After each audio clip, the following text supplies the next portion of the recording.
Pain heals. Chicks dig scars. Glory lasts forever. Oh boy, here we go. Caitlin Clark finally speaks, has her exit interview, and of course, very early on, I believe the second question she gets after being asked about her injury and how she dealt with that. And of course, she even gets into that a little later as well. Is asked about what Napheesa Collier said in her prepared statement in her exit interview. So we are going to listen to this. We're going to talk about it, and we're going to talk about what that means for the future of the WNBA, but also, of course, Caitlin Clark.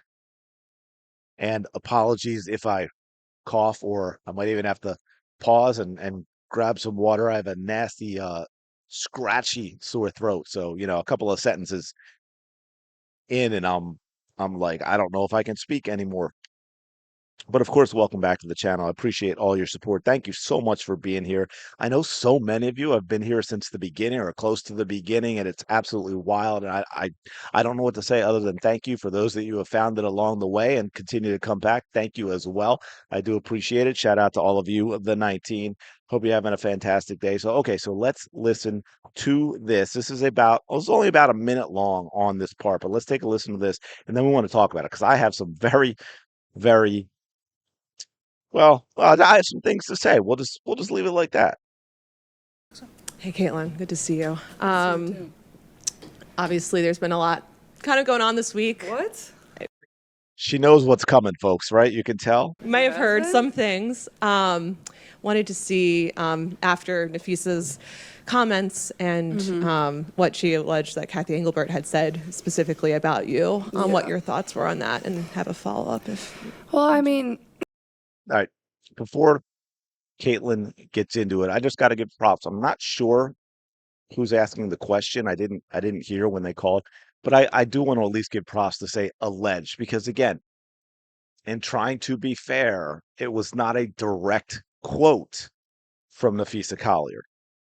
first of all, I have great respect for Fee, and I think she Don't know made a why. lot of very valid points. And I think what people need to understand, we need great leadership in this time across all levels. This is straight up the most important moment in this league's history. Well, this league's been around for 25 plus years, and this is a moment we have to capitalize on. So that's honestly what I would say. I think Fee said it all with what she said, and I think the points she made were very valid. Had you heard that story? All right, before we get into that, I want to point out, and I mean this as a compliment. So at 23, and it can be frustrating too, right? At times people get frustrated because they want the real deal. And I'm not saying we're not getting that, but we've talked about this before, how well Caitlin Clark handles herself with the press. What she's saying there, her comment about we need good leadership right now because of this point in time where we are. She didn't say it's all about me, and she didn't say anything nasty about the current leadership or put them down or make it personal with anyone. She made her point, but she did it in a very polite, matter of fact way, which I think is really a hallmark of Caitlin Clark and the way she handles herself, which kudos to her. I mean, look, we all at times just want that straight up. And again, I'm not saying she's not being her.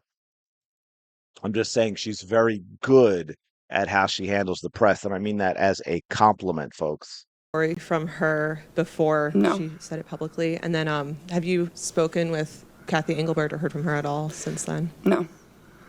Thank you. So, very succinctly, no to both of them. It's funny because we saw a lot of people out there, some more adamant than others, about how Napheesa Collier, absolutely, she wouldn't say this without running it by Caitlin Clark first, without getting Caitlin Clark's okay first.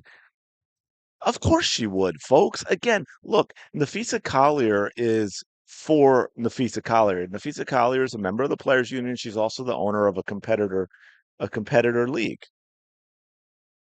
we all know why she dropped Caitlin Clark's name in there. That was going to be the explosive thing. That was what was going to get a lot of people to react in favor of Napheesa Collier, was that little nugget about how Cathy Engelbert viewed Caitlin Clark. And look, I think here's the thing. I don't know that Cathy Engelbert said things the way she did in terms of how it was reported from Napheesa Collier, but Cathy Engelbert, in public statements she has made, and in those public statements that I've talked about previously, I absolutely believe she is delusional and does think that I did this. Cathy Engelbert, built this league. I'm the one that got us this explosive growth in the past few years, not Caitlin Clark. I absolutely believe that she does feel that way. So don't misunderstand me when I say, hey, we don't know exactly what she said, and Fee's going to spin it in favor of Fee. Of course she is, but I have no doubt that Cathy Engelbert believes she's the one. We've heard similar things that she's actually put out there in public. She's tried to minimize Caitlin Clark. And to be fair, and this is what irks me about stuff like this and people jumping on board with Fee, the players have done as much, if not more, damage than Cathy Engelbert. Make no mistake about that. They are the ones that have disrespected and attacked the fans and their motives time and time again. They're the ones who have gone after Caitlin Clark on and off the court many times. Okay. Dejanay Carrington didn't just do what she did on the court. She didn't just go after Caitlin Clark's fans. She called Caitlin Clark certain things as well. So let's make no mistake. This is an everyone screwed up out of whatever you want to call it. Petty jealousy, insecurity, whatever words you want to use. You can get into the racial stuff as well. I'm sure that's a component more for some than others, and all of that. It's a whole mix of all these things. But the players are just as guilty with how they've handled the Caitlin Clark moment as Cathy Engelbert. So maybe they all ought to resign, get some new blood into the league, and and go from there. But there's no doubt that the WNBA messed it up. Caitlin Clark is generational as a player, but she's also generational as an athlete with a fandom in a sport that hasn't had any in terms of what she brought to the WNBA. Okay, I forget the exact games, but she had, semifinal and final game, final four and final games in the NCAA that were like 14 million, 19 million. Iowa played a game outside in a football stadium that drew 55,000 fans. There's been nothing like Caitlin Clark, not in women's basketball. I don't think there's been anything like Caitlin Clark in women's sports, because you have to exclude the Olympics. Okay, that's a little different. Come on, there are sports we all root for our athletes, and we all root for and watch certain sports in the Olympics that we may not pay attention to at any other time in between the Olympics. That's just simply true. And when Caitlin Clark joined the WNBA, everything exploded. Television ratings exploded. Attendance exploded. We could talk about the records that the Indiana Fever set last year, both home and away. Total attendance. They set a record in only 26 games for a season. The media rights deal, the sponsorships, the franchise valuation soaring, the well, along with that is the fees. I'm trying to think expansion. Sorry, thank you. I thought franchise threw me off. The expansion that's going on, and not that that didn't start ahead of time, but what the WNBA is charging for those expansion clubs is crazy, right? So I mean, Caitlin Clark brought a heck of a lot more than the entertaining logo 3. She brought a lot more with her game, but she brought a hell of a lot more with the fans. She gave, really, for the first time ever, she gave the WNBA a possibility of, and I know some people are going to debate whether they was profitable, how much they'd lost and all that, but so I won't say a possibility of turning profitable, but the real possibility of taking another step in terms of what is the baseline as for the WNBA as a league, and elevating it to a place that it has never been. And the WNBA, and so the league and the players themselves, their number one goal, the one thing they should have been focused on this season, was how to take that incredible fan base of Caitlin Clark, that legion of fans, and get them to appreciate, love, and watch more than just Caitlin Clark and the Indiana Fever. Watch the entire league. And what we found is Cathy Engelbert didn't want her here. We know the owners didn't want her here. Renee Montgomery, y'all not like us, right? We don't want Caitlin Clark's fans. The owner of the Washington Mystics. Oh, we got to put every athlete on. Everyone in the league needs to go on the cover of Time, even though it was an award specific to one athlete. That's why I said this is a complete and total foobar from top to bottom. Kennedy Carter and her slamming Caitlin Clark, the constant attacks by players on Caitlin Clark's fans and the things that they've called him. Alyssa Thomas multiple times, Angel Reese, Dejanay Carrington, Marina Mabry, J.C. Sheldon. We can go on. Diamond DeShields, Victoria Vivens. Skylar Diggins Smith. We can go on and on and on about how the players treated Caitlin Clark on the court and the things that they said and how they acted off the court and just being completely unlikable. Separating from Caitlin Clark, when you listen to them do press conferences and interviews and all that, they show themselves to be the vast majority of the league completely unlikable. And it is the exact opposite. The entire league handled everything the exact opposite of how they should have been handled it. They did the opposite of seizing this opportunity. They shunned it. They said, we don't want it. We want the money that comes from it, but we don't actually want those fans. They're not the right fans, folks. And Caitlin Clark's not the right player. And how dare she be more popular than we are? I mean, this is absolutely insane. Again, we can go back to this is Tiger Woods on the PGA Tour. This is Michael Jordan in the NBA. And the league has decided they would rather burn everything down than allow what they could get to be from Caitlin Clark and her fans. And I'm sorry, but Napheesa Collier is part of that because she was completely silent through all this. But now she wants to use Caitlin Clark and what's going on with the officiating to leverage Caitlin Clark to benefit herself. She never spoke up, leader of the players union. Remember, when Christine Brennan asked Dejanay Carrington about that jab to the eye, Napheesa Collier and the players union tried to get Christine Brennan fired with that really long, looked like it was, I don't know, an 11-year-old that wrote that ridiculous statement about Christine Brennan. Absolutely absurd. And look, we all know that Cathy Engelbert views her the same way. I don't know if she said that about, Caitlin Clark should be lucky the WNBA or she wouldn't have anything. We all know that's not true because she signed the Nike deal before she got into the WNBA. She had all these fans ain't showing up in college. She had the NIL deals. Caitlin Clark was going to be absolutely fine without the WNBA. And we know that Cathy Engelbert believes that she is, regardless of what she may have said specifically, we know from public statements that she believes she's the reason that the league grew. And again, I'm going to say, to be fair, and this is why I say top to bottom, don't forget the Indiana Fever and all that talk about how they want to be Apple and they want to be a brand. And they did everything. Say what you want. You may disagree. But I know from everything I've seen, the Indiana Fever did everything they could to minimize Caitlin Clark this season, even when she was playing.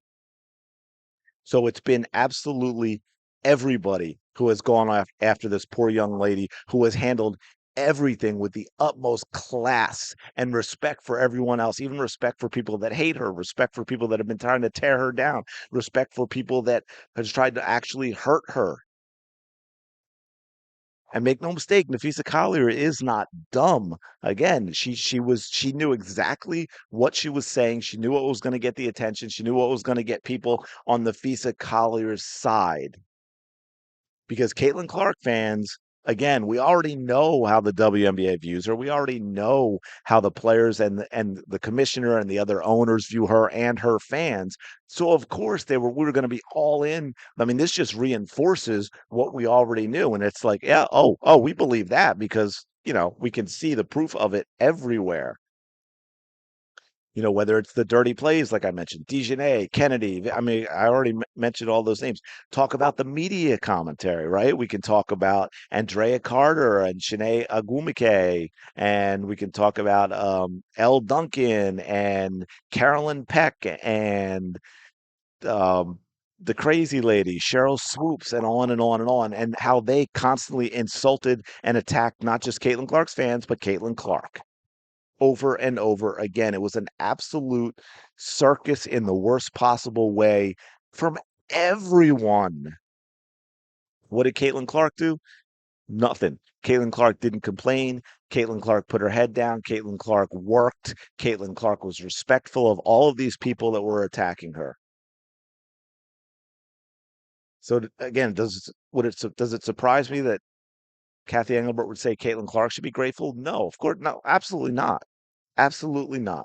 It just kind of confirms everything for all of us. And the whole thing has been absolutely ridiculous. And now the WNBA is in a very precarious spot because the players are sort of feeling their oats now, thanks to Caitlin Clark. They've done a 180 on the officiating. They've gone from being proud of how physical the league is to, oh my God, we've got to call all these things. This is awful. Poor us. It very well may not be a 2026 season. And I also might add,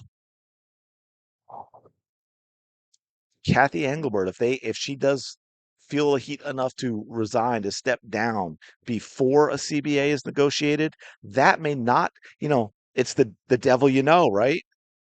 The devil you know, that's Cathy Engelbert. They may not like who ends up getting there, who actually may be more hardline, more savvy, more, hey, this has all been Caitlin Clark. You all have tried to destroy that. Napheesa, you can either stop being have a financial interest that are unrivaled or not play in the WNBA. Because again, for me, that's like a no-brainer. It goes back again to the unprofessionalism of the WNBA. No way in hell in any of these other leagues are you having the someone be an owner of a rival league. Could you imagine go way back? I'm trying. Oh, okay, the ABA and the NBA. Could you imagine NBA players also playing in the ABA and being owners, or AFL players playing in the NFL and also playing in the AFL and being owners in like that's just absolutely wild. It would never ever happen. But the WNBA, and this is why, again, I got to emphasize, this is my last point, just to reiterate. I know this got a lot longer than I had intended. Sorry about that. They now see, now I apologize and I lost my train of thought. I was going to say all of them, from Cathy Engelbert to the owners, to the player, to the players, to the supposed WNBA media.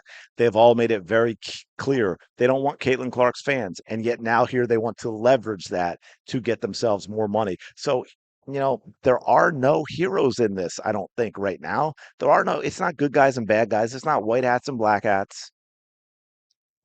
So we'll see how this goes. The offseason, I will say this, the offseason might end up being more interesting for all of us than the season was without Caitlin Clark playing. Let me know your thoughts in the comments below. Appreciate you checking out this video. Smash the like button, subscribe to the channel. Go of the day you deserve. I will talk to you later.